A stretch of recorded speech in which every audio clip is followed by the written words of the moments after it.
అతను road show చేసుకుంటూ అందరికీ అభివాదాలు చేసుకుంటూ అందరి దగ్గర నవ్వుతూ షేక్ హ్యాండ్లు ఇస్తూ ఆయన వెళ్తూ ఉంటే దారిలోని అతని కార్యకర్త, అతని సింపథైజర్, అంటే వాళ్ళ పార్టీ సింపథైజర్, పార్టీ కార్యకర్త కనీసం వెహికల్కి కింద పడిపోయి టైర్ కింద పడ్డాడు అన్న సంగతి తెలిసి కూడా అతను కనీసం బండి ఆపకుండా ఆ బండిని అలాగే ఆ పక్కనున్న వ్యక్తిని కనీసం పక్కన తీసి, నేనేమంటానంటే ఆ బండి కింద పడిపోయాడు వ్యక్తి, ఆ వ్యక్తిని తీసి ఇమీడియట్గా 108కో దేనికో ఫోన్ చేసి అంబులెన్స్లో పంపిస్తే కనీసం మనిషి బతికేవాడేమో.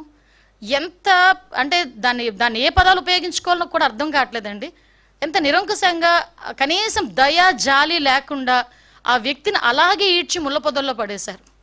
తర్వాత అతన్ని చూసి పోలీస్ డిపార్ట్మెంట్ వాళ్ళు 108కి ఫోన్ చేసి ఇమీడియట్గా డిపార్ట్మెంట్ వాళ్ళు హాస్పిటల్కి పంపిస్తే హాస్పిటల్కి వెళ్ళిన తర్వాత అతను చనిపోయాడని డాక్టర్స్ చెప్పడం జరిగింది.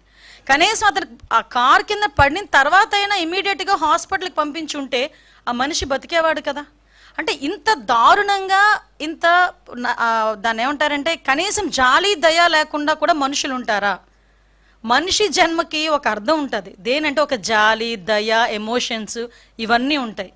ఏ ఎమోషన్స్ లేని కాకిలా అంటే ఒక కాకి చచ్చిపోతే 100 కాకులు వస్తాయి. ఒక రోడ్డు మీద ఒక కుక్క చచ్చిపోతే 4-5 కుక్కలు వచ్చి కనీసం తీసి పక్కన పెట్టినంత వరకు అక్కడే చుట్టూ తిరుగుతూ అరుస్తూ ఉంటాయి.